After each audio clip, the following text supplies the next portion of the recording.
Good evening and welcome to the Pipe and Tobacco Talk podcast. It's episode 40. And Tim, you know what time it is. It's time for the Prop 69 warning. Be warned, this podcast will expose the listener to offensive, insensitive, off-putting, and otherwise socially unacceptable content known to the state of California to cause conspicuous consumption of meat. To avoid injury, the sponsors of this podcast suggest you grow a pair. That away, Tim. And thank you for mbsdpipes.com for sponsoring our Prop 69 warning as they do every week. And I have some new pipes from MBSD Pipes to talk about at the end of the show. Today with us, we have the entire reason that I fell in love with Artisan pipes. And as we go through the show, I'm going to show off Artisan pipes from Master Craftsman Simon at LCS Briers. Simon, welcome to the podcast. Thank you very much. My head is swelling after that introduction. Well, Simon, I'll tell you,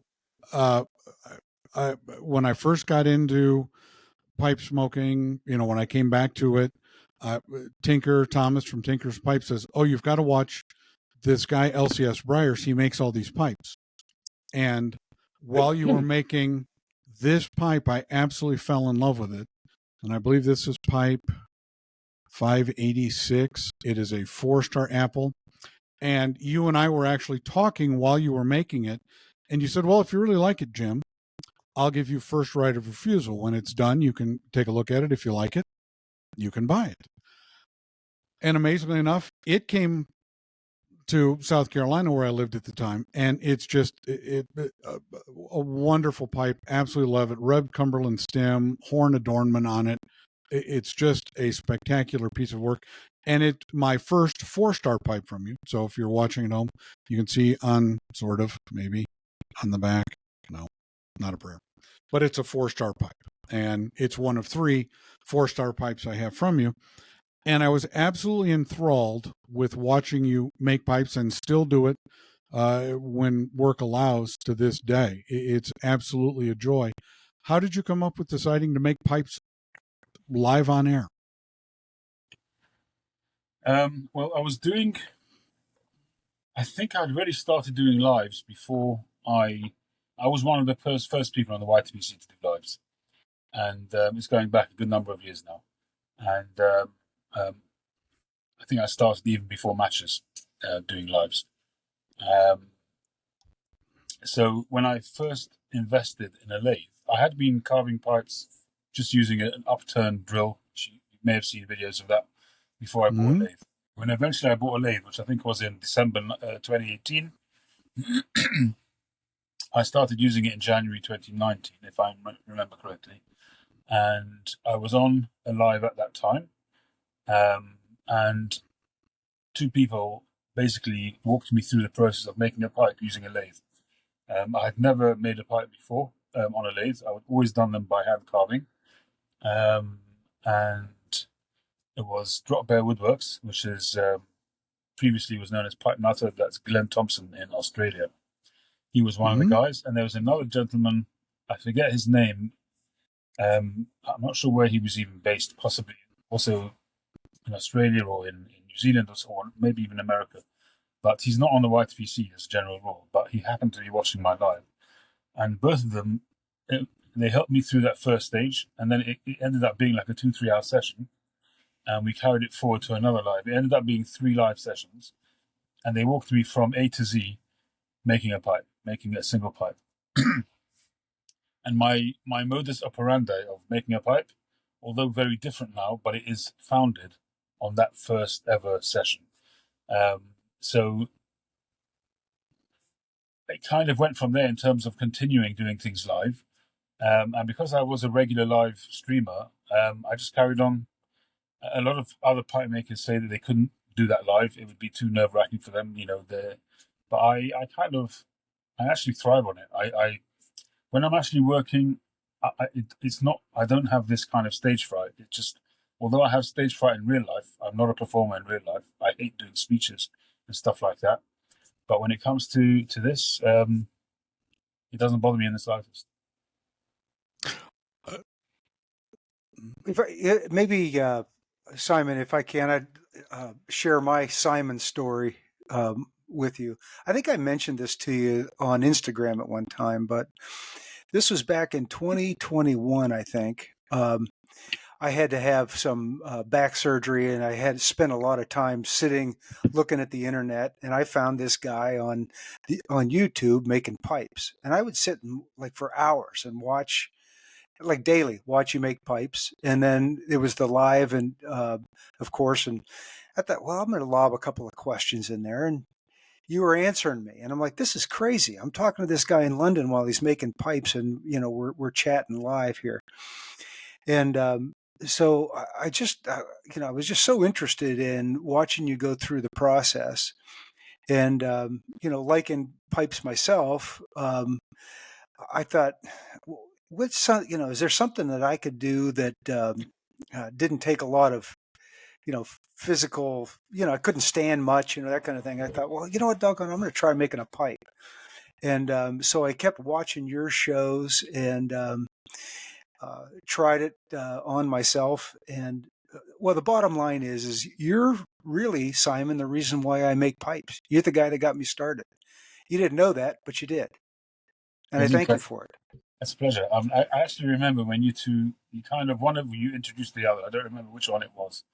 And I kept on confusing your names, and I still can't remember them properly. I know it's Tim and Jim, right? So that's correct. Who's in the jumpsuit and the orange? I'm Jim. Yep. Yeah. Jim's the ugly one, and I'm the other one. Yeah. But I remember getting confused at the time. I do remember that. But for a while, you were on regularly. I do remember that. Yep. And unfortunately, when I moved to Colorado, now with the 7-hour time difference, I get to catch your Saturday night lives. And just when I can, when there's a really boring meeting on in the morning, I'll click on and there you are making a pipe, and I'll just mute and watch you make a pipe. And it's magical to see. It really is. And I think that's why every time I go to your website, I've got a new pipe, and I go to your website and it's gone. It's really remarkable. Sometimes, sometimes they go very quickly, and sometimes, I've said this many times on my videos, I can't predict taste, because I'll make a pipe, and literally the minute it's uploaded, exactly. That one took a while, I think. But I'll upload it, and the minute it's on the website, it'll sell literally within 5 minutes. And sometimes I might make that same pipe again, thinking, okay, it's a popular shape. I'll make it again, and it'll sit there for 2 weeks. So it's really about the right guy coming at the right time, and there's no predicting. Yeah. And I've learned that just make whatever. Besides, for when you're doing commissions, just make whatever your heart tells you, and that's what I do. I mean, this morning I really have no idea what I was going to be doing. I ended up making this. I'm still in the middle of it, but making this it's going to be a Danish style egg, a 4-canted egg, put a nice turquoise godet on there, and hopefully it'll work out well. But this morning I had no idea what I was going to be doing, but that's a nice one. Yeah, this is the first 3 pipes I've shown. So this is, you called it Woodstock, and this is a Danish egg. They all came. I got all 3 of them at the same time, and it started my love affair with your pipes. And then I had you make a commission, which I smoke regularly. Just a very simple billiard red Cumberland stem with the LCS wave at the bottom, which I think is just an absolutely fantastic feature. Great clencher. And then I even bought the when this is the one you started, you actually were making my pipe live on air, and this one had a little pit in it that was a flaw, and you ended up completing it. And I thought, well, I should probably have that one because that's the style of pipe I like. So it's amazing. I've always wanted to ask, how do you come up with the ideas for the pipe? Is it you just pick up the piece of briar and the shape comes to you, or tell us about the creative process? Okay, so a lot of pipes, obviously, if they're commissions, then I'll have a starting point in terms of what I'm trying to do. I peruse websites every single day. So I'm looking for shapes. I'm looking for inspiration all the time. But ultimately, when I make a pipe for myself. That's how I approach it. And I have a particular taste in pipes, and that is usually the foundation of any pipe that I make. So, when people start to say that you have a pipe which has a certain recognizable theme to them, for me, that's kind of a bit of a grail, holy grail kind of situation where actually people can recognize your pipes. I keep saying that I don't see it myself, but other people tell me that they do see. When they look at my pipe, one of my pipes, they'll say, yeah, that's an LCS pipe. I don't necessarily see it yet, but when I set out to make a pipe, I generally, if it's not a commission, I have in mind I'm making myself a pipe. And that's really that's my starting point. Obviously, the grain is the grain is going to be the first thing that I look at when I take a block. Obviously, I'll have a shape in mind. So, for instance, with this one, I had a shape in mind this morning. And once I decided what shape I was doing, I went to my stock and I started to look around for a pipe that would suit that shape, the grain that would suit that shape. I wasn't too fussed because I decided that if I didn't find the perfect block, I would rusticate. I wasn't that fussed, but in the end, I found a pipe which, hopefully, once it's shaped and sanded, the grain will suit that shape very nicely. Simon, tell us about you've got your grading system that's unique to LCS pipes. Tell us about your grading system. Okay, so for the most part, it's graded 1 to 4 and occasionally 5. Okay, so it so happens that in the last couple of weeks, I've done 2 5-star pipes, whereas in the last 5 years, I'd only done 2 prior to that. But it's just luck of the draw. There happen to be 2 fantastic blocks. But generally speaking, my standard, well-drilled, good block, good grain, everything's planets aligned, beautiful pipe, 3-star. If the grain is exceptional, and maybe there's some exceptional work gone on, or maybe some exceptional adornments or something unusual, then it might go upgraded to a 4.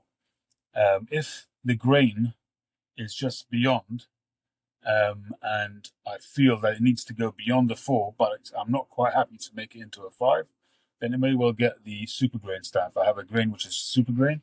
So a 5-star by definition will get that stamp as well, but a 4-star wouldn't necessarily always get it. So you could get a 4-star with a super grain, but not be a 5-star. So maybe there isn't much in the way. Maybe there's no silver on it, or there's no decoration, or there's nothing which really makes it exceptional other than the grain.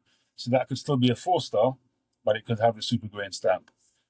A 2-star pipe is going to be a pipe which is there's something about it which bothers me. So maybe there was too many pits on the outside, which although were only superficial, so I could rusticate it, or maybe sometimes the drill might be a fraction off, but not enough to warrant not selling it. There's something about it which I'm not happy about, so that would make it a 2-star.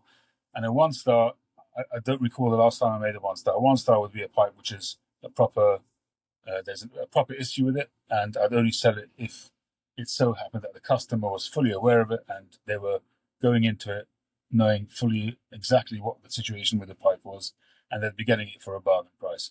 But I don't recall the last time I've done one, and that's probably because if a pipe is that shape, then I don't really want it going out there anyway. So my lowest really in practice is a 2-star these days. Okay, great. Here's another 4-star pipe. This is the Demi Warden. I believe this is pipe 604. I don't have my book in front of me. Absolutely just a fantastic pipe. In fact, I had it out on the porch yesterday before the winds kicked up and enjoyed a nice bowl of vapor out of it. Fantastic smoker. It looks great.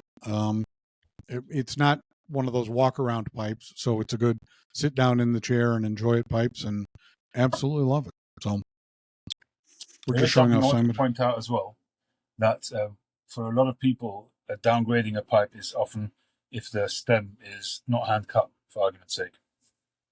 So if it's a molded stem, then they might grade it lower, that kind of thing. So for instance, if you Lasse Skovgaard or Tom Eltang, these kind of guys where they'll have a lower grade. You know, like the Sarah Eltang pipes. You heard of those? Mm-hmm.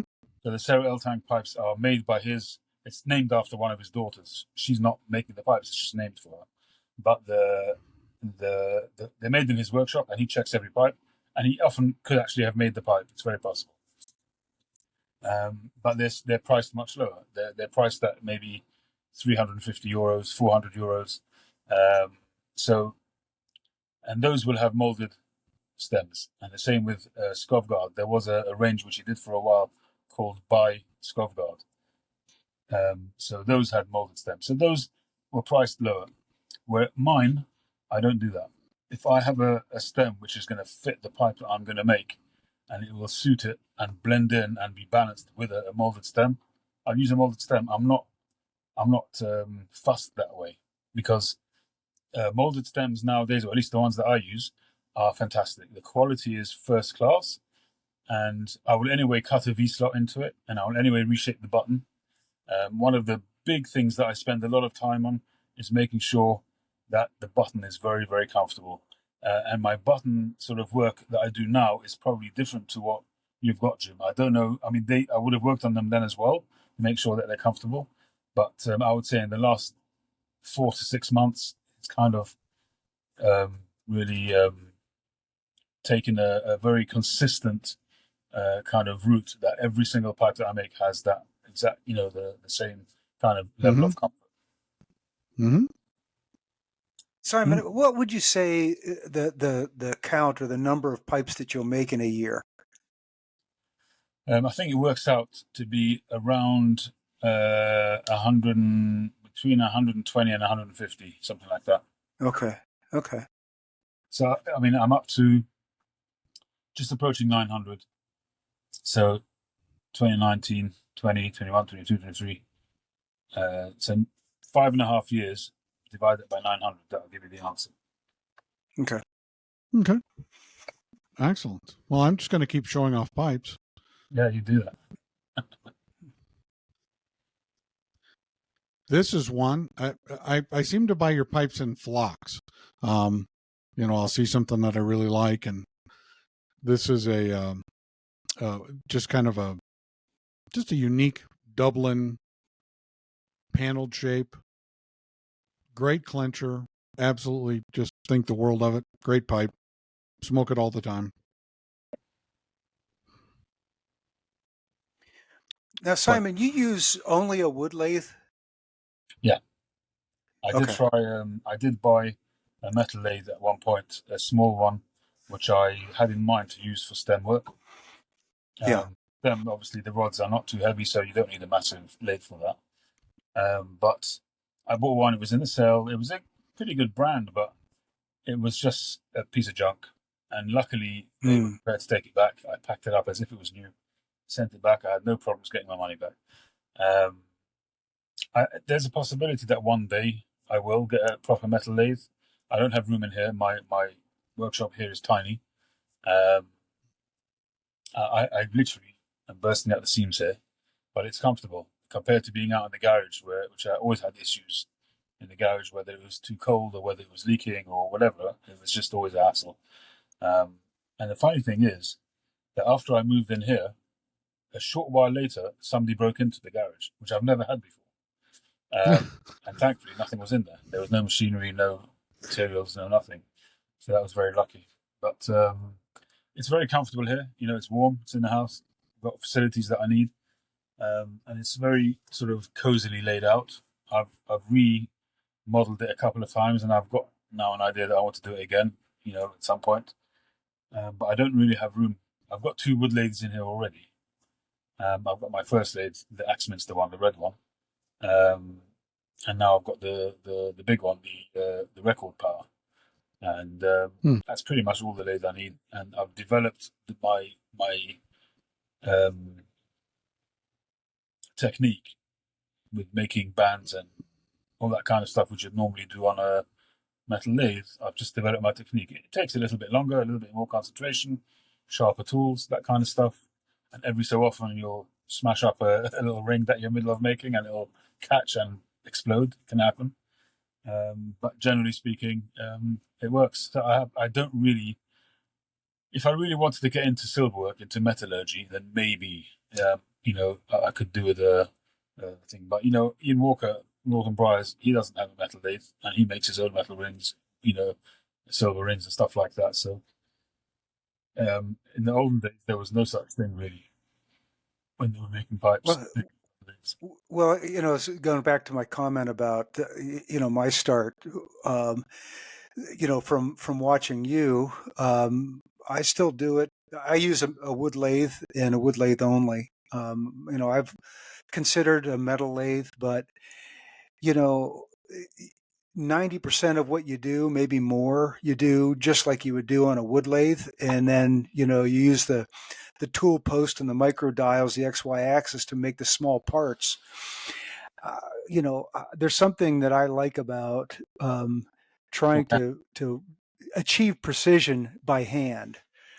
And so, I just use a parting tool. That's what I use mostly, is a parting tool. And I got a couple of gouges. Yeah. And you seem to get along pretty good with that. Yeah, I mean, the thing is that, all bar none that I know of the real high-end pipe makers, they all use metal lathes. So there's obviously a reason for that. So there's certain, obviously, there's the precision, and there's also the repetition, the repetitive work that you do. For instance, if you are saying, if you're making your own pegs, if you're making your own tenons, for instance, the ones that you glue in, but if you were to make them yourself, integral into the stem, if you're cutting it from the same rod, if you have a metal lathe and you set it at the tolerances that you use, it becomes a standard, and every single one is made exactly the same. You set it to how you want it, and you let it run, and it just, so there are certain advantages to that. And also when they're shaping the bowl, and they get used to the XY and using it like the Etch-a-Sketch things we used as kids. Right, sure. Right? So you kind of get your motor skills used to doing that. Whereas on a wood lathe, doing that curve, when you're curving a bowl, the outside of a bowl, and you get used to doing that, that's, to me, I like that organic feel of doing it, that doing it with my feeling it as I go along. But it could be that were I to get used to using a metal lathe, then maybe there'll be no turning back once you get used to it. It's possible. Could be. But, right.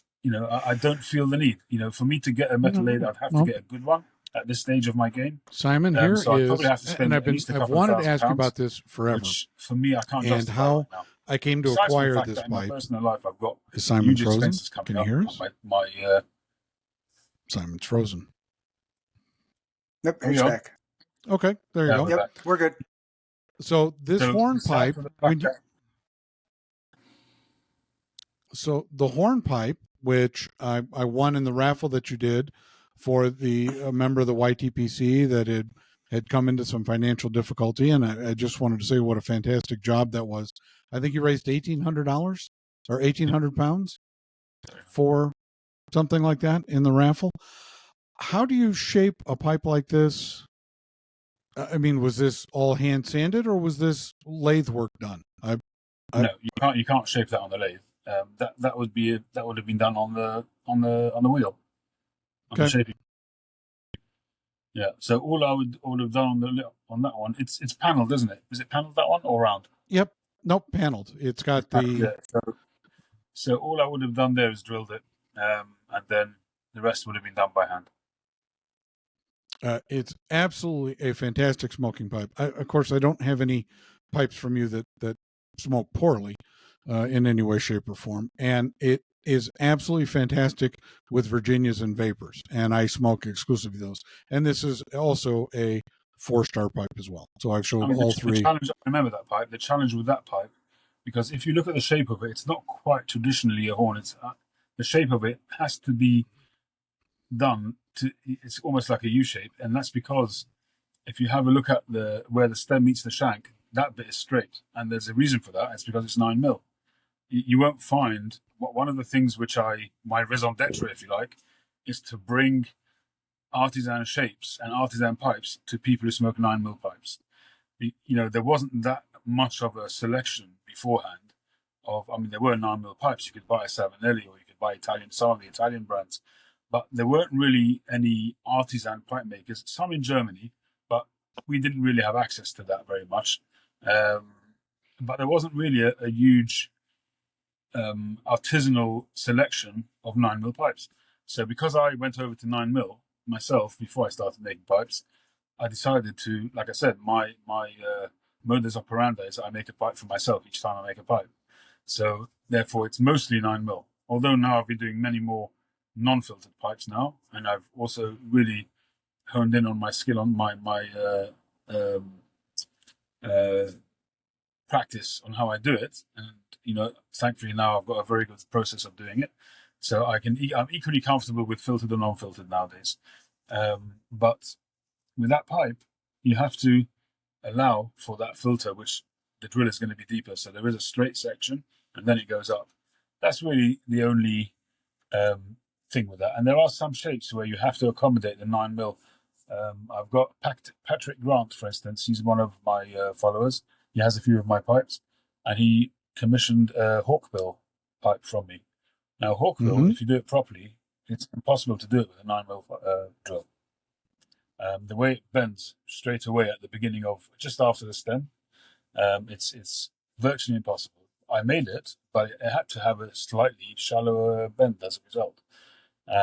There are some accommodations that you have to make for 9mm pipes. Okay. Do you use, Simon, any type of a drawing system, CAD system or anything for getting the drill lines down on more difficult pipes, or you just kind of eyeball it? And it's all done by hand. I draw essentially on every block. I draw the shape of the pipe, which is done freehand. Not done with a stencil or anything. I draw the shape, and then there's two lines. One is the bowl line, and one is the draft line. And if it's a bent pipe, there's the line of the shank, the axis for the shank. So there's 3 lines, but it's either 2 or 3 lines, and that's all.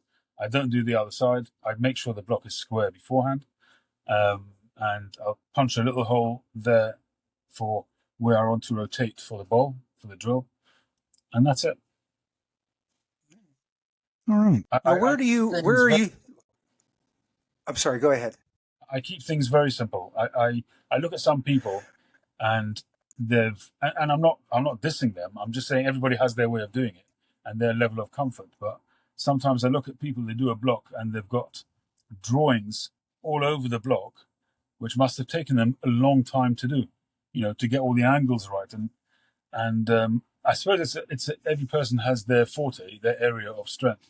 And for me, I always was a very good free hand. My eye and hand sort of coordination was always good when it came to drawing and eyeballing things. I have a symmetrical eye, and that helps in a big way. Excellent. Now, I got this pipe from you, Simon, and I think it's one of the few system pipes that you made. I remember that. Yeah, that's a nice pipe. It is a fantastic smoker. Absolutely love it. You don't do system pipes at all. You haven't made one probably since this one. So it's been a couple hundred pipes. Is it just not a design you like, or is it just not something you saw the benefit in? I personally didn't see the benefit, and I've never been asked for one. So, you'd have to be an extremely wet smoker or somebody who smokes extremely goopy aromatics to really have the benefit of that collection of the moisture. Again, because most of my pipes are 9mm pipes, the 9mm filter is going to do that for you anyway. The mortise of a 9mm pipe is already like a moisture trap. Mm-hmm. So there's no need for an additional moisture trap, really. I always say that there's plenty of people who smoke 9mm pipes without a filter, and it's like a mini reverse calabash because you have that large mortise inside the pipe, which is going to do, in a small way, the same thing as a reverse calabash does. Got a little connection problem. Yeah, that's all right. He's probably coming through. We just can't hear him. Yeah. He's frozen, at least on our end.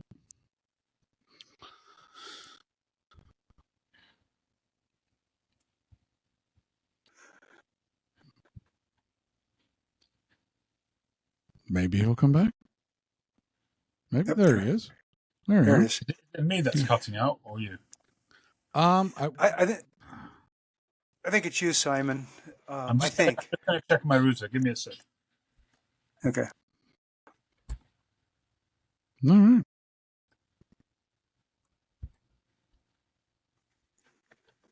No, that should be fine. It's absolutely fine. I don't know.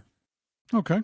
Well, let's talk about pipe number 11. This gorgeous pipe. I actually, Tinker won this in a raffle. Someone had donated to a raffle. And this is one of the more Was that interesting. from Steph and Skip? I don't know. I don't know where it came from.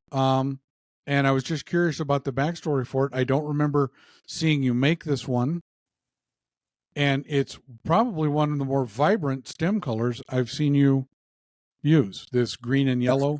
That looks like an Eldritch stem. Okay. I think that could be a custom one that I ordered from him for. I had a customer who wanted a specific colors. I think it was for his football team in America. So usually whenever I order something, I don't just order one, I order a few just so that I've got it in stock. So at the time, I ordered, I think, 3 rods or 4 rods of that stuff. And he only wanted one pipe. So I used it a few times after that, and then I've got it in my cupboard, and I'll resurrect it at some point in the future. But that one, I remember that pipe because I think that was made for Steph and Skip, if I'm not mistaken. I'm not 100% sure. Or one very similar was, and I absolutely loved it. It's a carved blast, right? Yep, it is, and it's fantastic. And again, absolutely love the way it smokes. All of your pipes have a fantastic mouthfeel to them. Now, I have to put the little pipe condoms on them because I have a very sharp canine tooth, and it eats stem material. So it's not that I'm. Have you tried using heat shrink? Huh? I have. I just don't like the way it looks. And these I can take on and off. As I chew through them, I can just pop them off and pop a new one on. So, and then the last pipe that I have to show, I actually found this one on eBay, and it's pipe 222. And this was not a starred pipe, and this is not the original stem for it, because when I bought it off eBay, it came to me, and the green and white stem had a small crack in the there's a term for that little flared piece at the end of the stem where it fits into your mouth, and I can't think of it to save my life. Yep. And it was cracked, and Tim remade a stem for it. And I wondered where I saw that pipe before. Yeah. Yeah. And just, and that goes through my collection of 12 pipes that I have from you. And I've been meaning to ask, has the exchange rate from the US dollar to the British pound affected your sales going into America? I don't know. I haven't really tracked it. I don't know. Okay. Make pipes, I put them up. So I don't really. I price them according to the pound. So I don't really. Occasionally, I check. So, for instance, when a pipe is being priced in the upper levels, like for instance, my current 5-star that's on there. So not this one, the one before, the paneled one. I don't know if you saw that. Yep, I did. Right. So that one, I think when I reduce the price, usually after a few days, if it doesn't sell, I'll reduce it because I want it to shift. So I'll originally price it where I think it should be. But, at the end of the day, I've got to put food on the table, so I'll reduce the price a little bit. And that one, I reduced it down so it came in a touch under $500. So my price was $384, which is a weird number, but that was because it brought it in just under $500. So that, yes, I had that in mind. But as a general rule, I don't look at the dollar number. It's usually priced at how I think it should be priced. Okay. Because it's not just America that the pipes go to. I mean, they go all over the world. Right. Correct. So I was just every single country. Yeah, I think the exchange rate on Friday was 29. So, $1.29 for a pound in Great Britain, $1.29 here in America. So, it's been a lot worse. It's not the worst. No, truly not. Truly not. So, go ahead, Tim. Well, I was just going to ask, Simon, so in your neck of the woods, where do you source your briar? Do you get it directly from It's all majority is Mimo, right? Mimo? Okay. Mostly. Okay. And you get directly from him? It comes via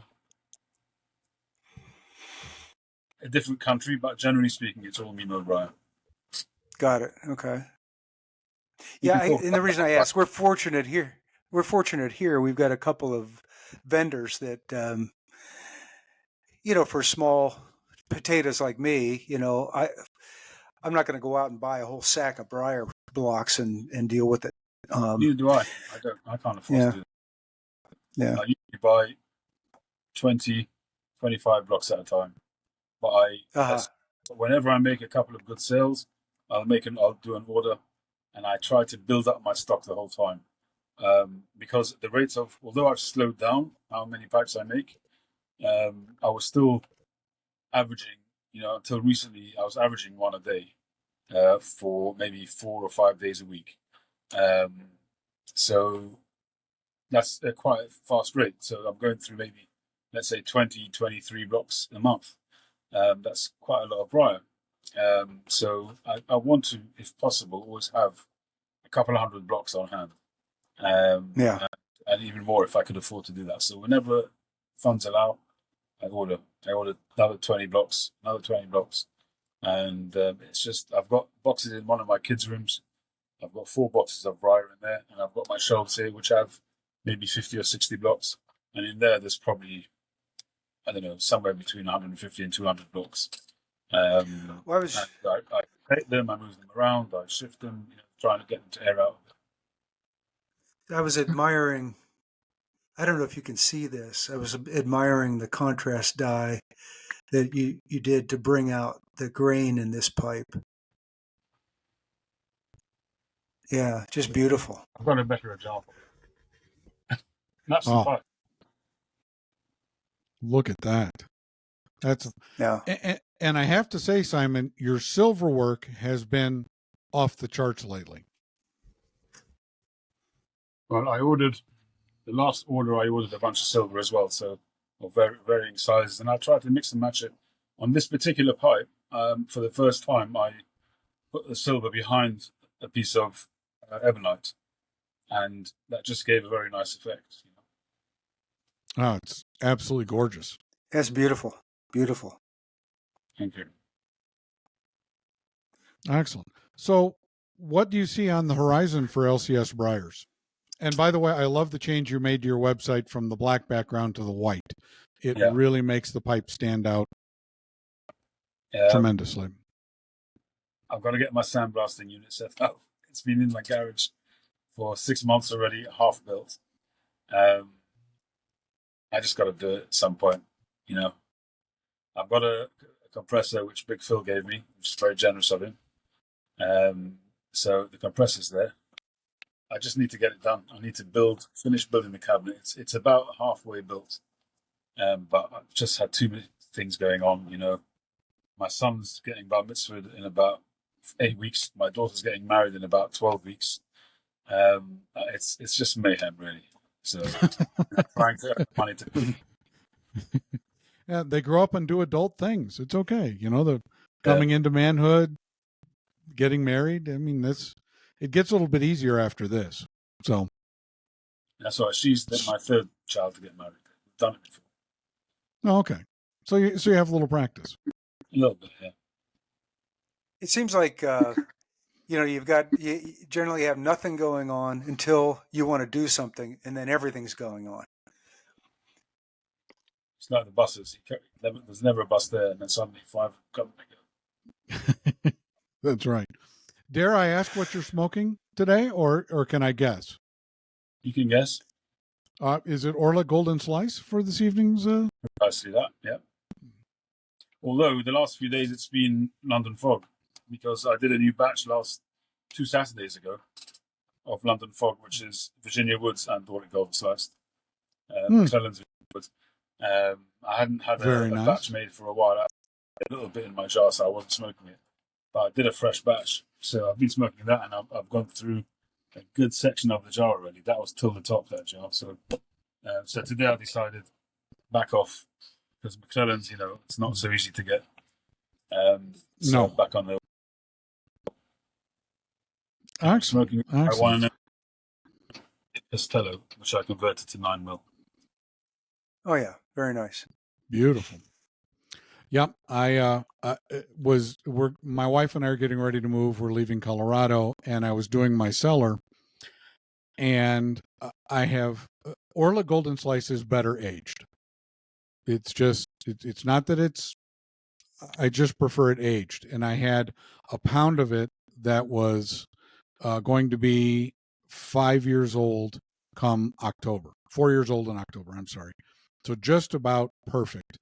And I was doing my inventory, and apparently when we moved, the movers liked some of my collection because I lost about 6 pounds of tobacco, and all my Orla Golden Slice was gone. That's Just horrifically disappointing. Well, I must tell you that when it comes to Orley Golden Sliced, I actually prefer it not too old. I like it to have 2 or 3 years age, but I don't like it to have 6 or 7 years age. It seems to just not work for me. Generally speaking, Virginia Forward blends will always improve better with age, and Orley Golden Slice does. But something about the flavor profile that I prefer a couple of years old, not very old. And that seems to work for me the best. Excellent. Now, I know for a while you were smoking some of the Boswell blends. What was on your list from Boswell's?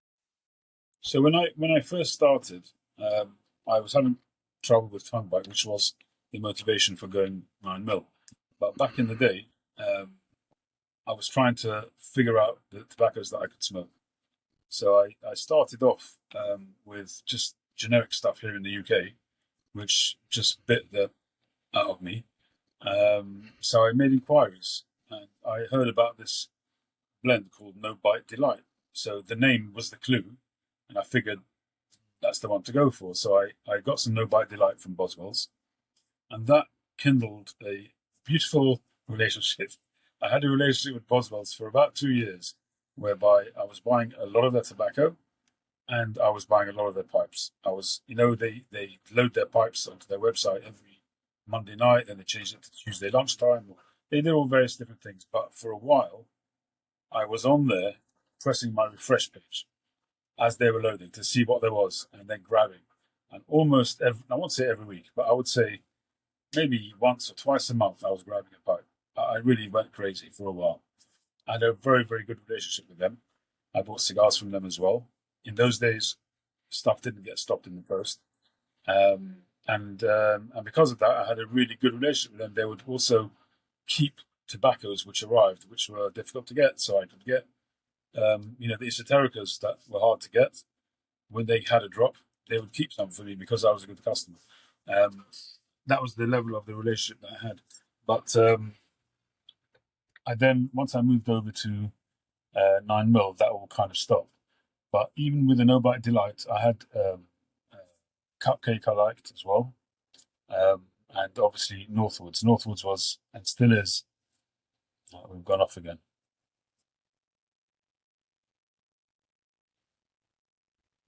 Yep. And he's frozen. He's probably coming through. We just can't hear him. Yeah.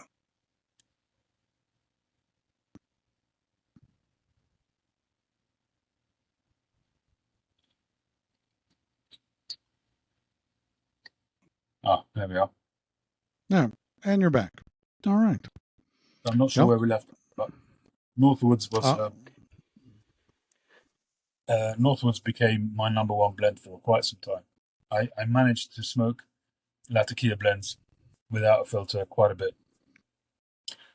Nice. So I was on Northwoods quite a bit. Northwoods, special Latakia flake from Jermaine's, that kind of thing.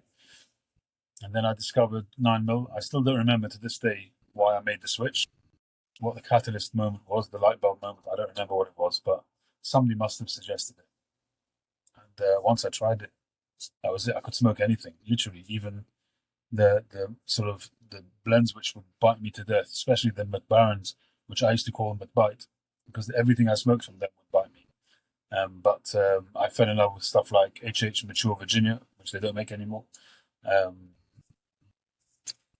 The one which I have always wanted to try, which I still haven't, is the Scottish blend, Scottish mixture, Mm-hmm. which I still haven't tried. But otherwise, pretty much, I fell in love with there was the dark twist. I liked for a while, and now it's vanilla roll cake. Okay. It's my number one aromatic. Okay. Excellent.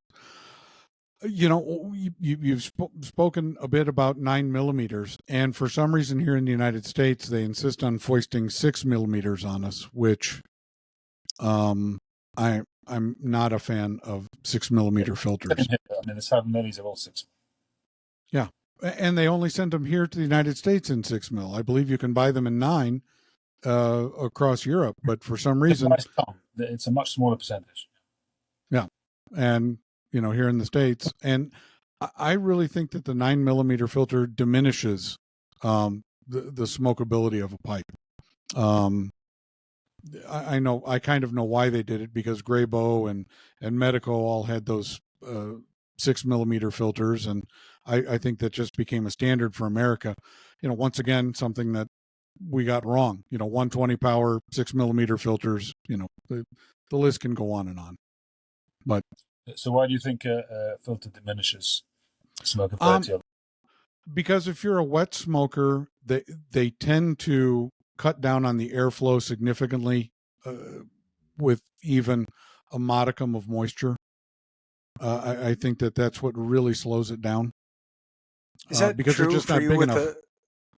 the balsa wood filters as well? Yeah, I Really don't like those.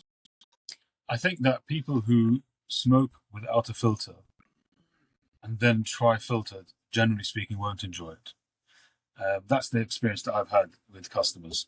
But people who struggle, like myself, with tongue bite, it's been an absolute saver. It's been a godsend.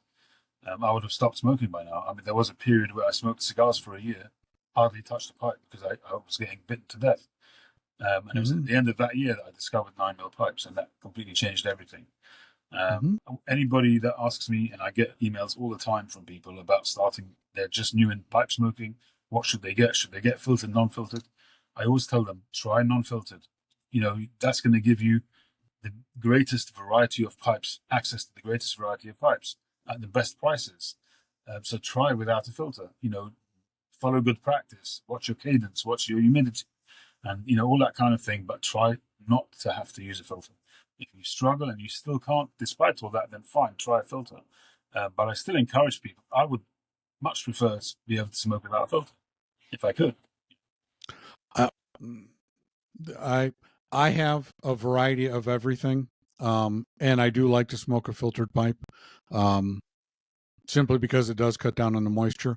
My biggest problem with tongue bite comes from glycopropyl alcohol.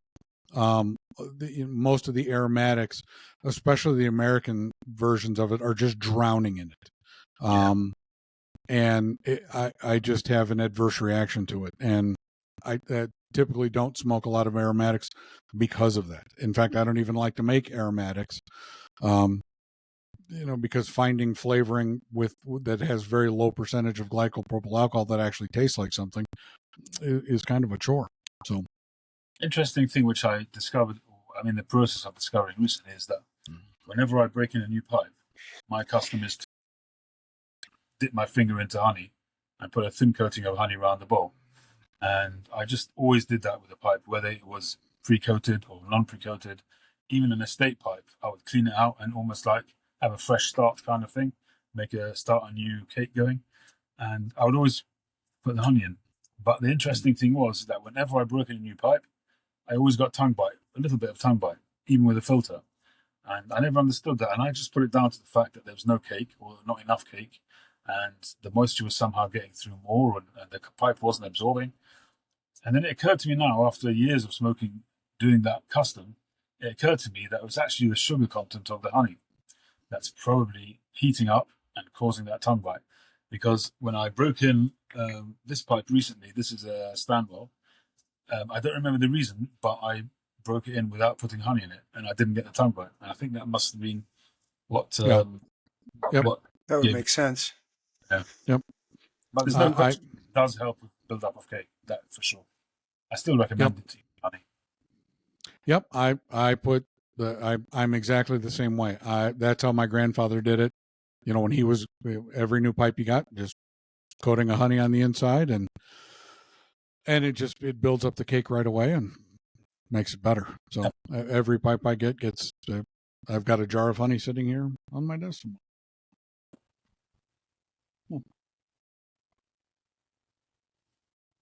Just refilled it the other day. So, well, I do have a couple of questions for the show, Simon, that do pertain to you. And I really want to get your opinion on the subject. Dan, DM45, excellent. Do I foresee a London Fog Emerson collab blend? Never say never, Dan. You know, you guys sit around and you have wood and lathes and stuff, and I have 400 pounds of tobacco surrounding me. So maybe someday Simon and I will collaborate on a blend. Sure. There you go. From at Noah's house. How does everyone feel about YouTube pipe channels? Too many? Not enough? Simon? That's quite topical at the moment. There's been quite a bit of anxiety about some of the YTPC, about some channels and the style of content and stuff like that. And there's been a debate about whether the YTPC should have some kind of common thread.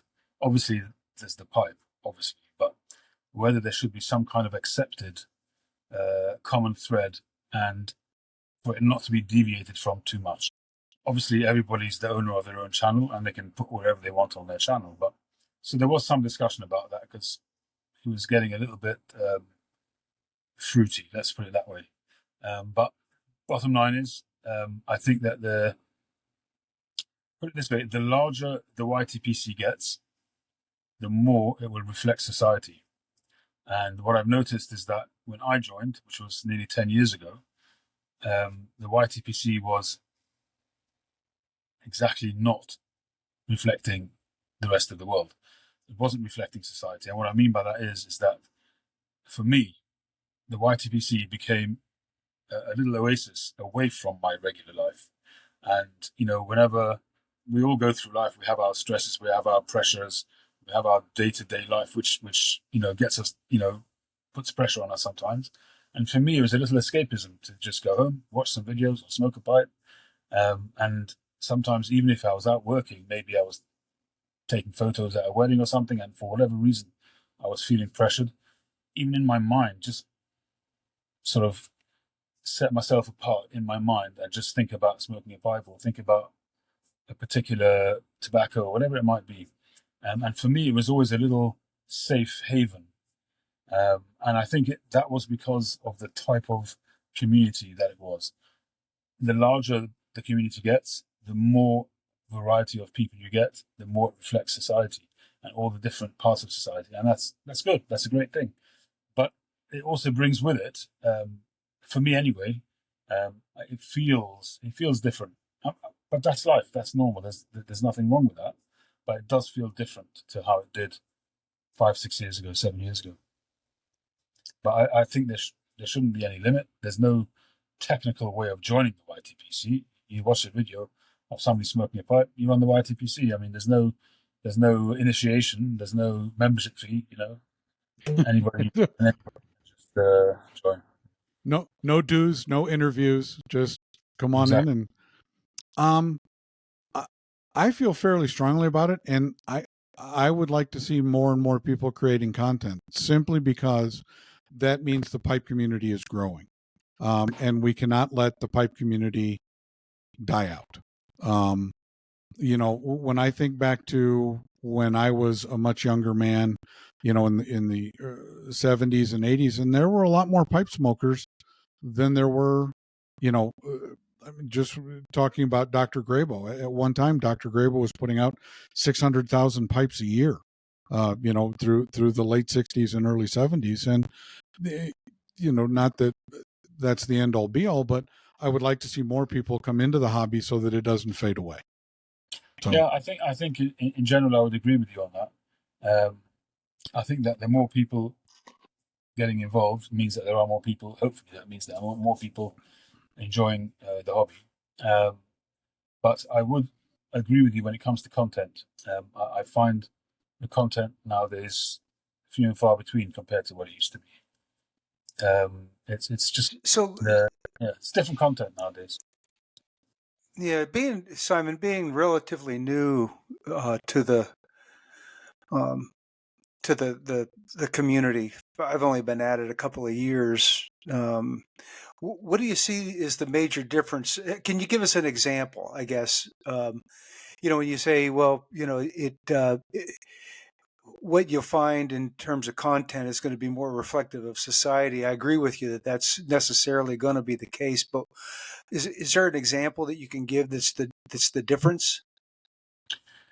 So I was kind of talking about it a little bit before, but I didn't really want to get into that particular point too much. But for example, the pipe community videos, generally speaking, were very much focused around the hobby of smoking a pipe.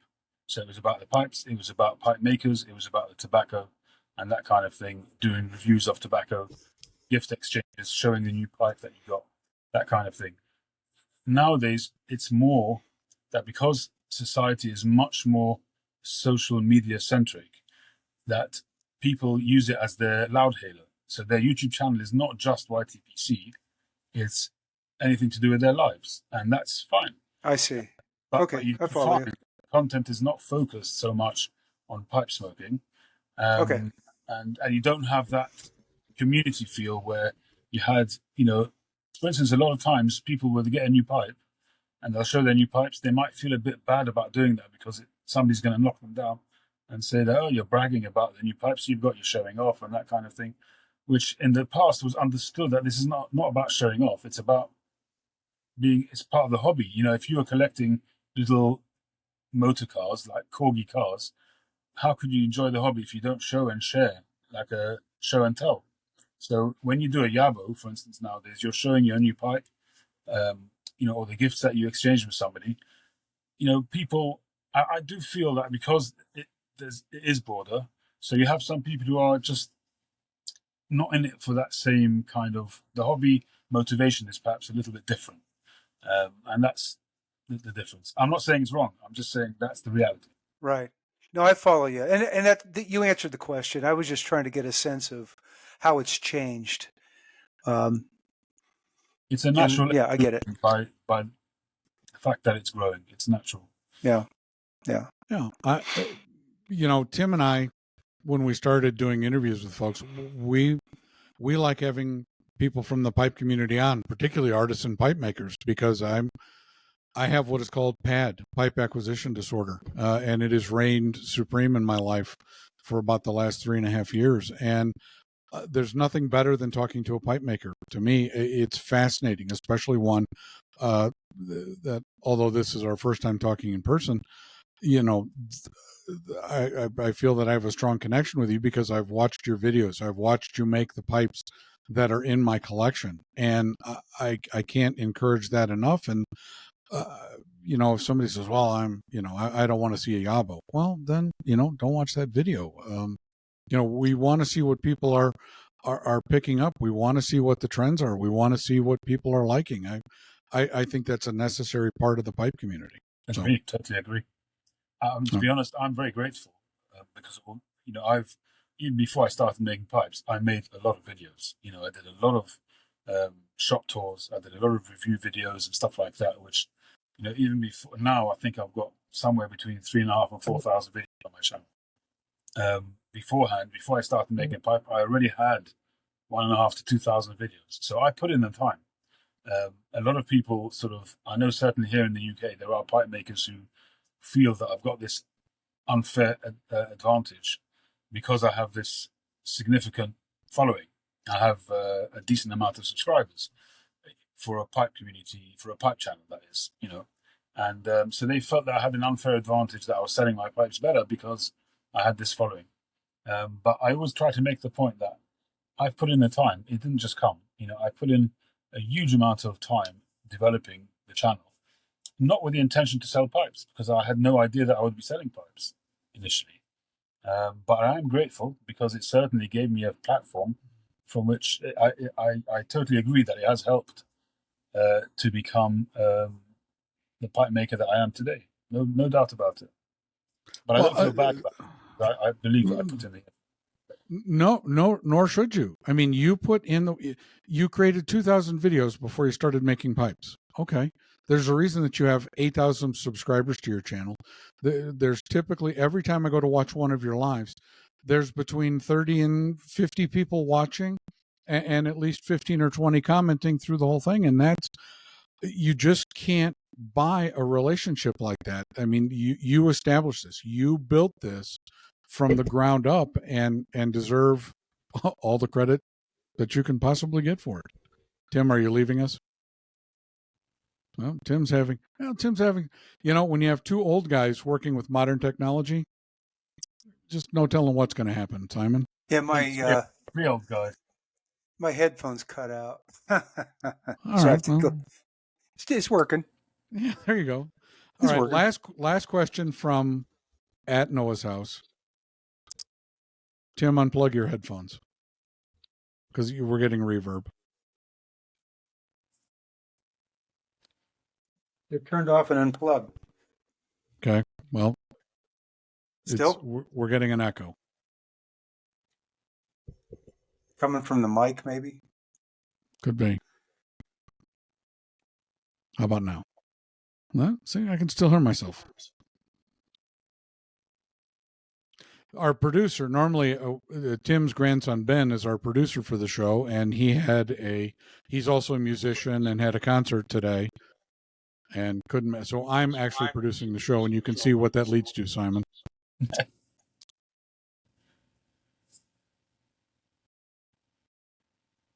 I have no idea how to fix that.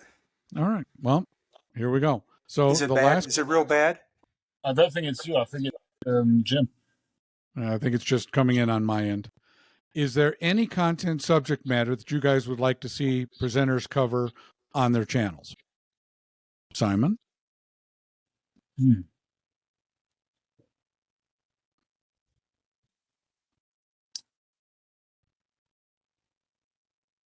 I don't know. I think it would be nice just to have people talk more about their pipes and get back to basics.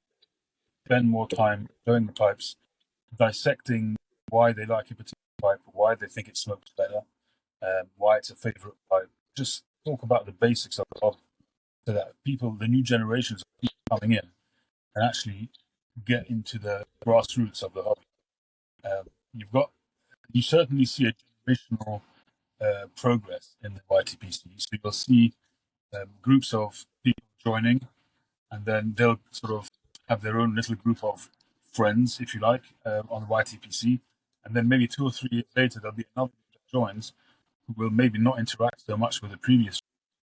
And so what happens is that you'll have a new generation of pipe smokers seeing the interactions between the previous generation, not understanding it, not getting it, and they're seeing an advanced relationship, and they've missed the ground roots of that. And the grassroots of it, I think, should be always around the pipes, the tobaccos. Talk about the pipes and the tobaccos. Talk about why one blend is better than the other, why one smokes in this pipe better than the other. That basic stuff which new pipe smokers need. Even the basics of how to smoke a pipe, where there's lots of videos out there, but sometimes it needs updating, and the more people that actually explain all these things, every person connects differently to each person. So a lot of people started off with mutton chop, for instance, when that was their encyclopedia for smoking. But for some people, maybe his style of presentation didn't suit them, and maybe they watch stuff and things, and that worked for them better. they watch somebody else and that works in the better. So the person shouldn't think, I'm not going to talk about how to smoke a pipe because it's been done ad nauseum. Everybody should give their version. I think there's no harm in that. So I think I'd like to see more grassroots stuff. You brought up an interesting point about, other pipe makers. And quite frankly, if I were an artisan pipe maker, that's all that I would do is make videos about pipes that I've made and talk about why I made them and why this particular shape resonated or why I did this or why I did that. And I think you'll attract a brand new type of clientele when you explain your work more thoroughly. And I think that's why your channel is as successful as it is because you explain the process and nobody else does. Pipe makers don't. I don't know why other pipe makers don't make videos about them. I don't know why. Maybe they're scared that they're doing what they're doing, but yeah, I mean, there is something in that. There is. I mean, I share a lot of it, but I don't share everything. Every pipe maker is something which Phil Rivara told me, because he freely shares information. I mean, he doesn't like it when he's doing a video and somebody will pop on and say, somebody who he's never met before, never interacted with, and he'll ask him for a proprietary process, or where did you buy that from, and that kind of thing. He doesn't like giving things on a spoon. So you got to put in the effort. Don't expect everybody to just put it on a plate for you. But he said he's happy to share everything as long as, but he says every single pipe maker is entitled to hold back a few little snippets, which kind of is their identity. So there's one thing which I never show, and that is my buffing process.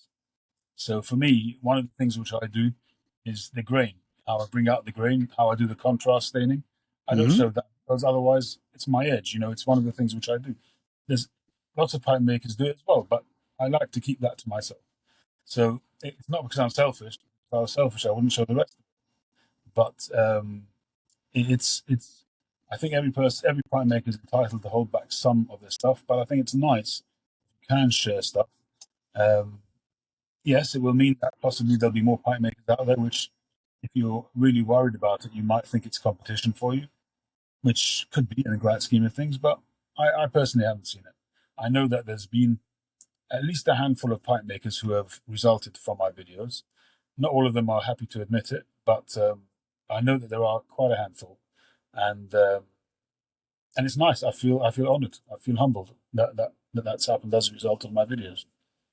Absolutely. In fact, I think Jack Ryan would probably openly admit that he came to it through you, and that's your videos. Watching your lives is how I met Jack and got acquainted with Jack Ryan pipes. I done a video with him?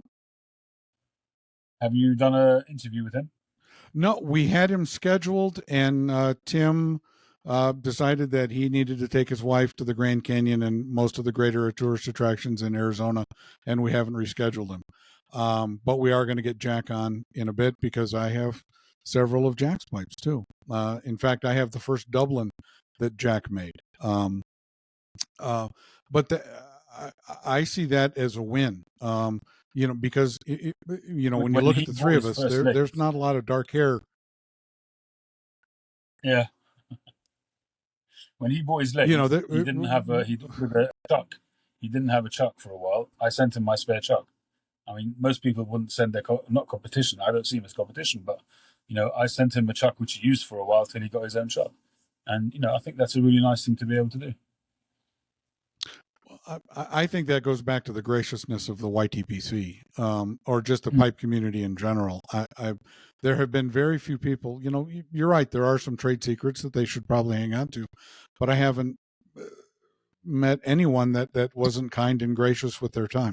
I've never had anybody say, "Man, I don't have time for that. I don't want to do that." I've not always had such good experience, unfortunately. I've had, I think that when you get to a certain stage where your pipes are selling fairly well, some people start to get a little bit, if they're a little bit bitter. I've had a couple of people who, whenever I'd put up a pipe and in their opinion there was something wrong with it, they would put a comment or send me a direct message and say, "How could you put that pipe up with that on there?" Or I saw a scratch, a little minute scratch on the pipe. How could you put it up? I know it's coming through because it's or they would point out things that I had done wrong. And eventually, those guys, I simply said to them, You want to give me feedback, no problem. But tell me what I've done wrong and how I should fix it. Phil Rivara, always, if he felt that there was something I needed to improve on, he would tell me, and then he would tell me how to fix it. Somebody who pulls you down and just gives you the negative feedback, the criticism, but then doesn't tell you how to fix it, you don't need to have time for that person. And a couple of people have done that with me, and I've just blocked them because all they're going to do is bring you down and give you negativity. There are a number of pipe makers out there, new pipe makers, who were making glaring mistakes in their pipes, and I reached out to them and I said, if you'd like me to give you critique and help you along, I'm happy to do that. Let me know. I didn't want to push it on them, but I gave them the offer. And one or two of them taken on board. Adam, Adam, what does he call himself? I can't remember what his channel's called, but Adam anyway. Very nice fellow. He started making pipes, and he was very receptive. But some people aren't. That maybe they're too proud or they don't want to admit it. But that's fine. I'm not going to force it on them. But I really gets my goat if people just criticize, but they actually are not offering you any help. Excuse me. I agree completely. But again, I haven't run into a ton of that. So, I haven't. And I was on one of your early lives when I think it was in 21, where you and Phil Rivera had a running conversation about an issue that you were having. And I think you spent the better part of 30, 45 minutes, and Phil was walking you through. And I thought, this is a fantastic community, just because here's somebody, and I don't really see, yes, I understand that there's maybe an internal competition that you're having with other pipe makers, but externally, I don't think it shows up. I have to say, with Phil, I've had a very good, very strong relationship. I mean, we chat sometimes offline as well. Phil's been very, very good. He's a great guy. Excellent. All right. Well, Simon, we've tied you up for almost an hour and a half. We can't say thank you enough. If you'd like to stick around, and we'll talk about all the things new in our collections and what people said about the previous episodes, you're more than welcome to stay. If you'd like to jump off, you can jump off. Okay. I'll stay around for a bit and see how we go. Okay. Episode 39. So that was our interview with Wilson from the Spurgeon Piper. The Simple Georgian. Enjoyed the conversation with Wilson. He was instrumental in my pipe smoking infancy, along with Dr. Harrelson and Mutton Chop Piper. I finally got to meet him at the Dallas show this year. Great guy. Thanks for the content and appreciate the military appreciation. Congratulations to Garrett. Looking forward to more content from your channel. All right. Yusuf Syed.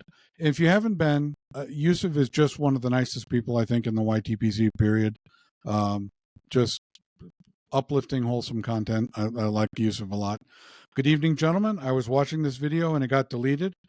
We had technical difficulties with it. We had to take it down and then put it back up. Sorry about that. Awesome guest. Wilson is an amazing presenter. Thank you for the fantastic show. Have a wonderful Memorial Day weekend. Greetings from South Africa. All right. Sean Pierce. I saw the San Domino cross and was wondering if you were Catholic. Yep, Tim and I are both Catholic. Love seeing the collision of Catholicism and pipes. Such a complementary pairing. Let's bring Spurgeon home. All right. Samuel Fisher. Funny, you called it collision. Well, like a collision, just a haphazard accident. Couldn't be a synergy or an apex. It was. Yeah. Samuel Fisher, right. Make it 354. He was our 354th subscriber. So thank you, Samuel. Terry Brewster. Yes. Roberto Clemente. I saw him play against the Oakland A's. Awesome. What a player. Blake Pipes, a frequent contributor to the show. Wait, Jim and Tim, you guys want me on? You had ZBB pipe giveaway, Dr. Harrelson, and Wilson on your channel. I do not even come close to these internet studs. I'm just a guy that likes his life and exploring the internet thing and hope to make a movie one day. Low budget, online movie. I will see. Keep this crack going. All right. Well, thank you, Blake. Terry Brewster again. Enjoy the show, guys. And what can I say? MSDC, MSBD. Oh, bad word. Thank you, Mitchell and Sarah. You guys rock. Jim, I need some new blends from you, and I will get with you offline. Thank you guys for being you, SAFBD. There you go. Flatcap Piper and Lady Fire will be our guests on episode 41 of Pipe and Tobacco Talk. And we're going to talk about the Pipe Week and the awards that they do. So we will have Lady Fire and Flatcap on, and we'll talk about it. Need to get with you about trying some of those cigar blends you spoke about. We just have to find time to chat on the phone. I will email you to stay in touch. Ellen John, new sub, would love to be in the contest. And then Simple Georgia and Willie Lee jumped on episode 37 and made a comment yesterday. Thanks to all the service members for your sacrifice and service. Would like to see another fundraiser for the group mentioned. The best guys I've ever been around were from the Vietnam War. Yeah, I agree. We did a service member giveaway where people would nominate someone who had been in the military, and we got a tremendous amount of response for that, Simon. So, all right, Tim, we need to talk about what's new at yours. What'd you make this week? Oh, it was commissions. Just finished up. Excuse me, and they're all in the shop, and they're drying. The finishes are drying on them. Got a little shop pipe that finished up this week. A little brush finish and some acrylic on the stem. Just doing commission work. That's it. All right. Excellent. Yep. Which is not a bad thing. I like that. No, that's pipes going out the door. Always a good thing. Anything new in your collection, Simon, that you want to show off? Any new tobacco? Any new pipes? Well, the newest pipe, so you may have seen before, is the Peterson Natural Spigot. Ooh, That's you probably heard the story about this. This was a replacement pipe for a beautiful spigot that I bought years ago. When I first started, it must have been about 2016, and it gurgled terribly. And I got in touch with Peterson. He told me to send it back and they'd have a look at it, and I didn't hear from them for months. Eventually, I said, you know, pipe. I sent them an email. I said it was a beautiful pipe, really stunning grain, silver spigot. I said, just send me back the pipe. I was nervous. I said, just send it back. And then I get an email after months of waiting. Sorry, we can't send it back to you. We've cut it in half to inspect. Oh, gee. And that was a jaw-dropping moment. I mean, who on earth gave you the right to cut my pipe? It's not yours, it's mine. I send it back to you to have a look at it, but not to cut it in half. At least ask beforehand. You know, I was gobsmacked at the time. I was very angry at the time. So they said they'd send me a replacement. So they sent me a few pictures of replacement pipes, which were absolute garbage. I said, no, I'm not accepting that. I had a high-grade pipe, beautiful grade, contrasting. Anyway, eventually they sent me another spigot, also a natural, which I already had a really bad taste in my mouth with the whole saga, and I wasn't prepared to smoke the pipe. I sold the pipe straight away, pretty much. And then a couple of years later, we had the Pipe Club of London. We had a slow smoke competition, which was sponsored by Peterson, and they sent a representative down to be at and all the prizes were Peterson prizes. I was actually lucky; I came second in that competition, even though it was the one and only slow smoke that I'd ever done. But anyway, I got to chatting with the guy, and I told him the story. So he said, you know, he understood where I was coming from, and he said he'd send me another pipe, you know, as a gesture of goodwill. That was 4 years ago. For 4 years, I sent them an email once every 3 to 6 months. I sent them an email, you know, how are we getting on? And each time, I have to give him credit. He always responded, and he would say this reason, that reason, it's hard to get, whatever. And the last, you know, his wife hasn't been well, or family commitments. Out of the blue, a few weeks ago, he sent me an email. He said, Simon, there's a batch of pipes being made. One of them is 9 mil. That's yours. So I said, can I see some pictures of a few different? He said, no, there's no few different pipes. There's one pipe, and that's yours. He sent me pictures of the pipe. This was it. And it so happened that it's actually a very, very nice pipe. I don't know if it will come through, but it's got very nice grain. So I was actually quite happy about it. I got the pipe, and I decided that because it had although it took a long time, we had a happy conclusion. So I decided I'm going to keep the pipe, and I'm in the process of breaking it in. So that's one of my newer pipes. The other one is a 2001 Stanwell Pipe of the Year. Ooh, that's a beautiful pipe. Nice, beautiful. Kind of a holy grail for a lot of people. It's quite a rare pipe. Yeah, and I've got another Stanwell 2003 or 4 Christmas pipe, which is coming any day now. Old stock, new old stock, which is cool. excellent. Yeah, I mean, nice stuff. A lot of Stanwells go through my door. Yes, I know that you have a soft spot for Stanwells. So Yeah. I've watched enough of your videos. So it was kind of a wild week here at my house. So Richard called me up from EP Pipes and said, please, I made 2 custom blends for him. One is a vapor and one is an Oriental Rustica blend that he wanted, and whipped him up. And I said, well, let's just trade. And he goes, okay, pick any pipe off my website you want and I'll send it to you. And he sent me this incredibly unique. This is what cool. I picked. Yeah, and what Richard makes unique pipes. No two are exactly the same.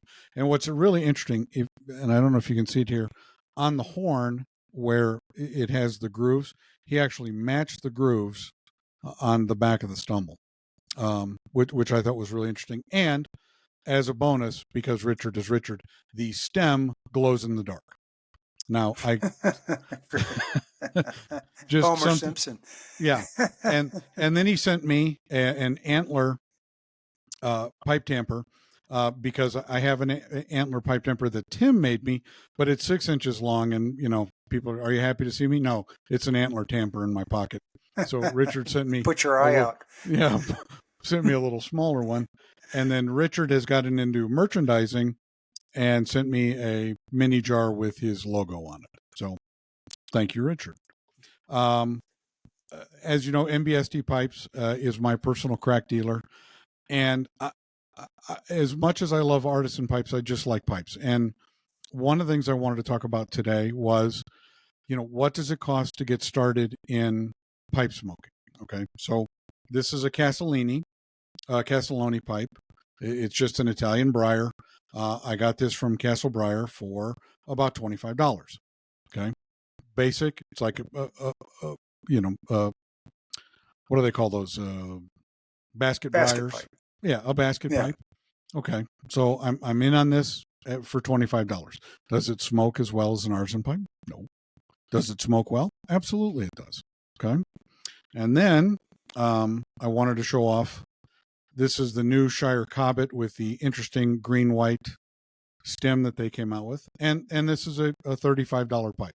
Okay, so we went from 25, we went to 35, and then I finally got the stem for my Falcon pipe, and this was a $55 investment. So, the starting point you can get anywhere. If you're at home and you're thinking, well, I'd like to get into pipes, there's absolutely nothing wrong with an estate pipe that you can get on eBay. You're going to have to clean it up. It's a starting point. Do I recommend you go out and buy a $500 Artisan pipe as your first pipe? No, probably not. You're going to learn how to smoke. You're going to make mistakes. You're going to run it hot. You learn how to smoke a pipe before you get into it, and you don't have to spend a fortune. So in any of these 3 pipes and 2 tins of tobacco, you're under $75. Perfect. That's where you need to be. Learn how to smoke first, and then you can do silly stuff. Then you can have a collection of LCS Briers or a collection of PapaBear's pipes like I do. And you'll notice that the rack is... the first, the first go around, it's not so much about the pipe. The pipe's got to smoke well, but it's going to be about figuring out what your palate is, what you like, what you don't like. Yeah. And everybody makes the mistake. I'm going to get aromatic. I'm going to get something like peach pie or peach pumpkin. Don't go to the pipe tobacco store and say, I would like a variety of blends. Get an aromatic, get an English blend, get a Virginia blend, find out what you like. Don't, oh, this one smells great. Okay, good. Well, it may not taste great. I have a jar of doom of things that I thought really smelled great in the jar, but man, once you set them on fire, brand new experience. So, and then the last two pipes, I got a Mastercraft.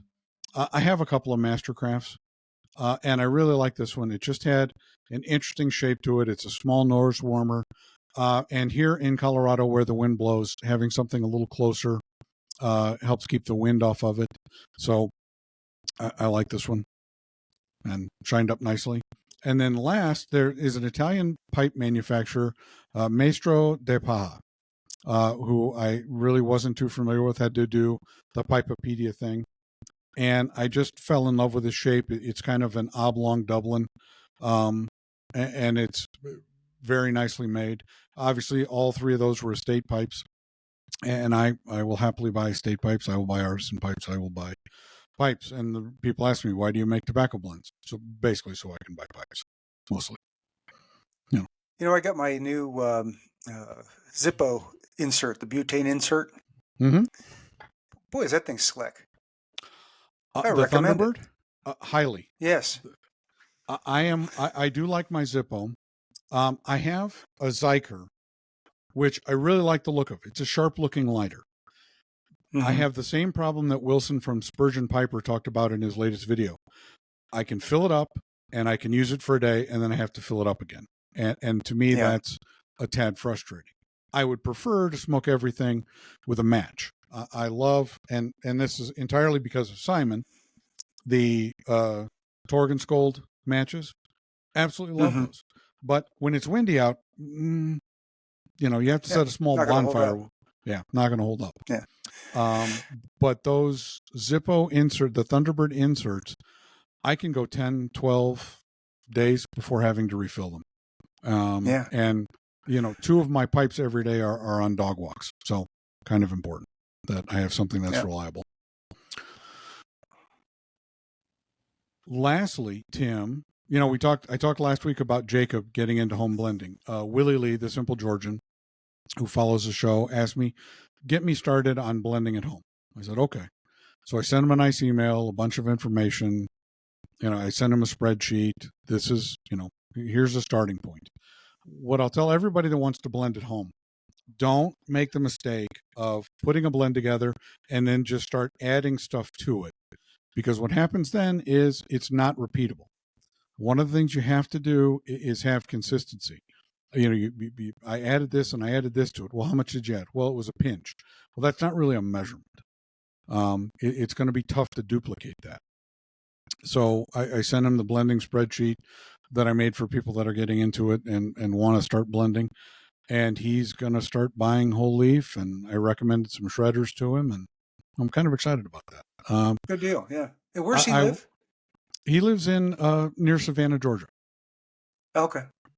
So, and as here in the States, there are a lot of states that are really rallying around eliminating smoking.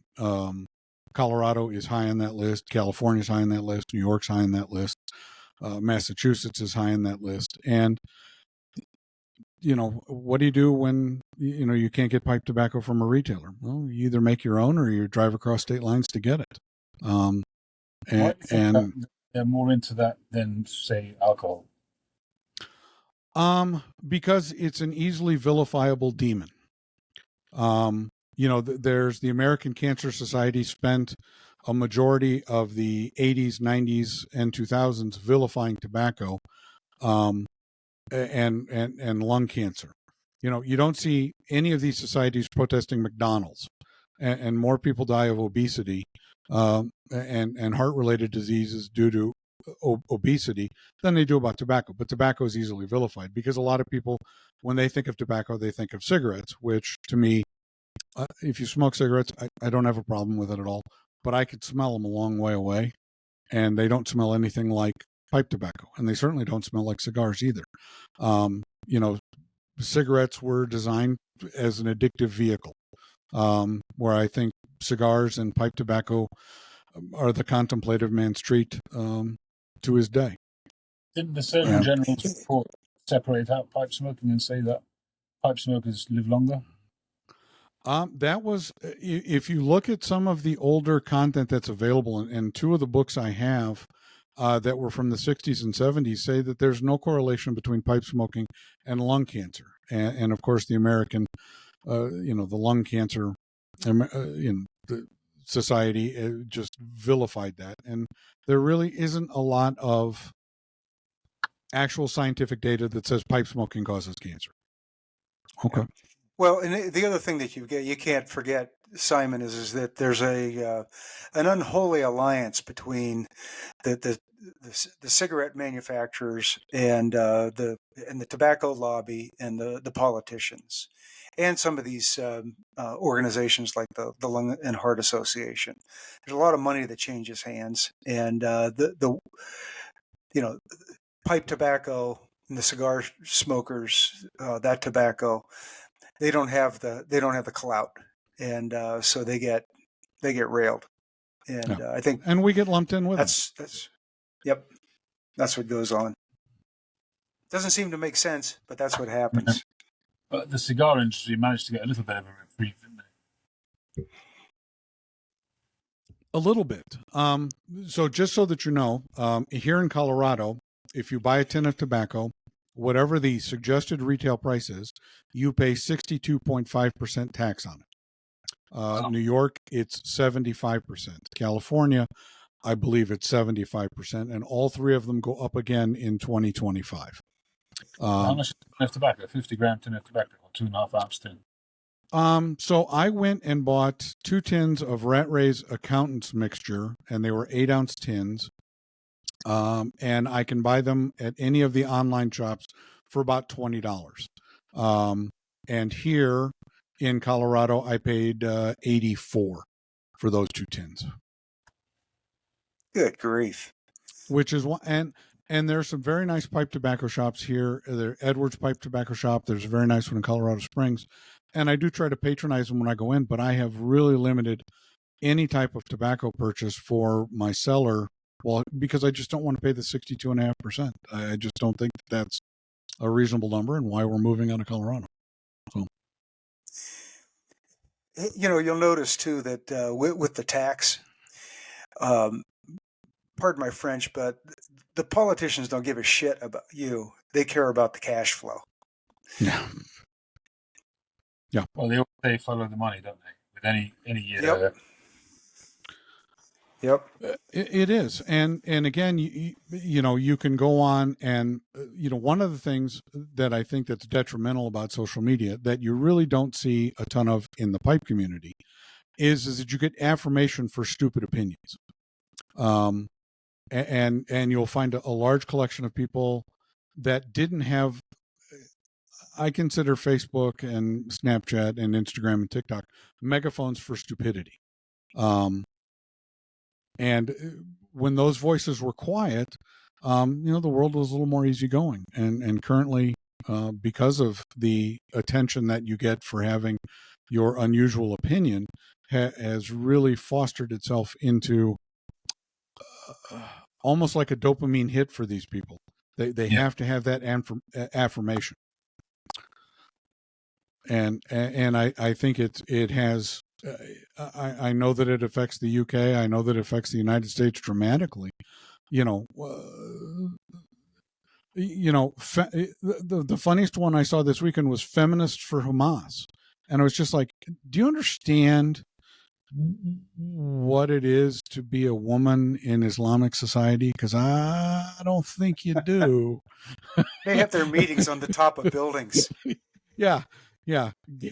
Gays for Palestine. It's like, no, you understand that they put you to death in that religion. That's just how they do things, and it's ongoing. And this isn't like, oh, it happened years ago. No, this happens regularly. And I don't want to be hyper political on this, but this is the problem with social media: is that, oh, look, I got 10,000 likes because I stood, I support Hamas. It's like, well, you're an idiot. Thanks for sharing your stupidity with us. We appreciate it. Right. If they could just, if everybody could be like a race car drivers, and just have patches on them, I support this, and you just avoid them. But Well, it's just like the people that there's the same stripe of people that go to Yellowstone Park and walk up and want to have a selfie with a grizzly bear. yeah, It's kind of like, get the hell away from the bear. What's wrong with you? there was a video this morning I was watching before I jumped on. A tourist in Yellowstone, the kid hung out of the window to pet a buffalo. Uh-huh. And it gored him. It did. It stuck his horn Yeah. right in that kid. And you just shake your head and go, do your parents not understand that buffaloes, in addition to being short-tempered, are large and easy it's to a upset? wild animal. I don't think it's So gonna it's get- sort of, go ahead. I'm sorry. I don't see Would it you say, getting- Simon? I think that the post-COVID generation is going to be even worse because you had 4 years of non-contact life. So Yeah. in the UK, Oh, yeah. so people were being employed in companies without ever having been face-to-face with a colleague. So for 2 or 3 Yeah. years, they were working at home, and these are kids coming straight out of college or straight out of school. So they never started working life understanding how to have a working relationship with another human being. And then 4 years later, they go into the workforce and they don't know how to interact with people. And Yeah. I think that this next generation is going to be so much worse. And with the younger adults now, the 20 to 30-year-olds, a fair percentage of them are literally walking around with heads in the sand. They don't know anything. They Yeah. haven't got Well, you don't. It doesn't occur to you that communication and communication goes both ways, and it's more than just verbal. There's facial cues and that sort of thing, and those are perishable skills. Yeah. And if you don't use it, you lose it. Here's what I'd like to say to everybody that's under the age of 30. Just because you have a different opinion than I do does not mean that I hate you or think that you're a bad person. You can have a different opinion, and that's okay. I have different opinions. Tim has different opinions. Simon has different opinions. Stop. Don't vilify someone that has a different opinion than you. Hey, Jim, do you realize that you just dropped that golden nugget on 12 people? Well, 6. We got 6 no people. audience. Yeah. 6 people. That's all right. I got it out there. It's just one of those things that I don't think gets said enough. It's like, do my wife and I agree on everything? No, not at all. And that's okay. And the problem is that nowadays you're seeing a lot of violence going on here in the UK, in America, in the college campuses. Why is that happening? Why is it that people who are students, ostensibly, officially, law-abiding citizens, suddenly moving over into physical violence? And the thing that I've been thinking about is that you've had a generation of people interacting via social media, so behind the keyboards are so-called keyboard warriors, and they don't interact with people face to face because they hide behind their keyboard. So they've had a generation of doing that, of vilifying, as you say, and destroying this one and beating this one in a debate and all that kind of language. And then suddenly they come out onto the streets, and it's just a short step from being violent verbally to being violent physically. For most people, it should be a big step. But for these people, all they know is about attacking. So if they're on the streets, well, I'll attack in the way that one does on the street, and that is physically. And that's why I think we're seeing so much violence, and there seems to be no control. And unfortunately, the governments don't seem to be taking much action about it. They're slowly getting there, but why they allow? I understand this free speech. I get that. Everybody has to have the right of protest, but as soon as it becomes violent, it has to be just removed. It's Yeah, and there's some sort of a weird sort of the zeitgeist that came out of the COVID thing. I think that's where it came from, is that your words are violence. That, microaggression. if I don't agree. Yeah, right. But you know what? I think that there's a reason why it's the students. And I think it's because they're the most susceptible, and they're used as, the term, the useful idiots. You got these kids that they're supposed to be getting educations, but they've got heads full of mush, and again, here I go with the political class, but there's a reason why it's the students. Is because, they're the ones that'll do it. And, you look back at, the trouble that began with the Bolshevik Revolution. It was the students that rose up. It's always that age cohort that is on the cutting edge of the mayhem that begins, and they're the dupes, they're the useful ones, and and I think that the COVID thing fed into that because they spent all the time away from one another, away from people, away from society. They become isolated, and they get to be a victim. That makes you special, and it's just a mix for a recipe for disaster, and we're seeing it kind of play out here.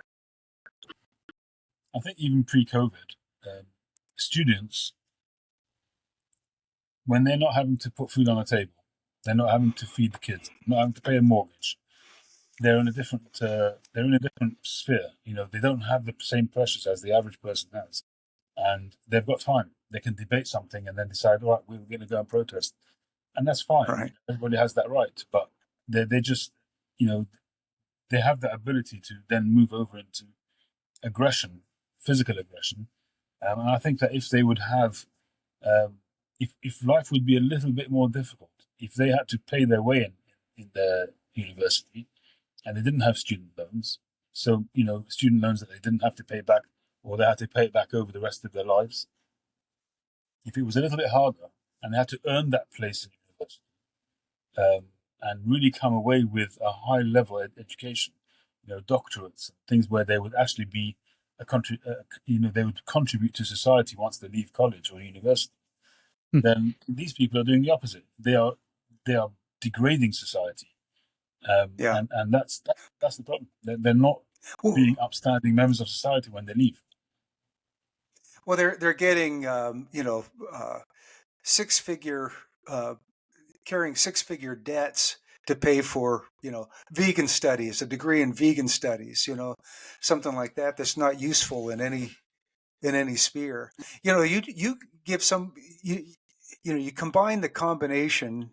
You have the combination of low IQ. Here you go. Low IQ, high testosterone. Mine are in the inverse. I got low IQ, low testosterone. You take low IQ, high testosterone, and you stir that up, and you got a recipe for disaster. And I think that's what we're seeing. And the other thing too is that I see a whole lot of kids out there today that their parents never told them no, and it shows. Yeah. I don't know about you, but there have been times in my life when I've presented my opinions to my dad when I was younger. He says, "Don't tell that to anybody else. That's just too dumb to repeat. Keep that to yourself." Yeah. Yeah. Keep that one a secret. And I don't see anything wrong with being told no. Or I'm a big believer in telling children when you say no to something and they'll say why, because I said so. They have to learn to respect. Now, they learn to respect their parents and their elders, not because it's been negotiated. I keep telling my son, I'm not negotiating. This isn't a negotiation. This isn't a discussion. I've told you what to do. Do it. Yeah. And that's it. Yeah. Sometimes you will expect voice. They have to learn that there is although you want to have a very good, loving relationship with all the children, but there has to be a boundary. There has to be a point where they understand that there is a certain degree in the of workplace, that you have to your boss does not come up and say, "Hey, I'd like you to do this," reverence for my kids, and I'd like for you to figure out the best way to do it. No, usually the boss comes to you and say, "I want you to do this, and I want you to do it this way." Oh, but I think I can do it a different way. No, stop it. This is how I want you to do it because this is what we have to do because here are the rules we have to follow. Oh, okay. But I think it'd be way faster if I did it my way. Yeah, it probably wouldn't. Probably get us, a $75,000 fine from someone because you did it outside of the rules. Cool. And you see, you guys are going to spin me off, and then next thing you know, Jim's going to be we're going to take this from pipe and tobacco talk to life by Jim, and nobody wants that. Hey, they can't demonetize us. You know? No, they can't. Not at all. Man. You know, here you go, YouTube. Demonetize us. We're not doing this for monetary gain in any way, shape, or form. We're doing this just because it's two old guys having fun and just say whatever pops into their head. Simon, thank you so much for being on with us. It has been an absolute pleasure to talk to you. I'm just beyond thrilled. I do need to get, I've been watching your pipes and it's just like, I need one of those. I need one of those. It's like, I have to wait until I move to get any more pipes. So, Simon, it's been an honor and a pleasure to finally meet you face to face and have a conversation with you. Thank you very much. Likewise. And I've watched your progress.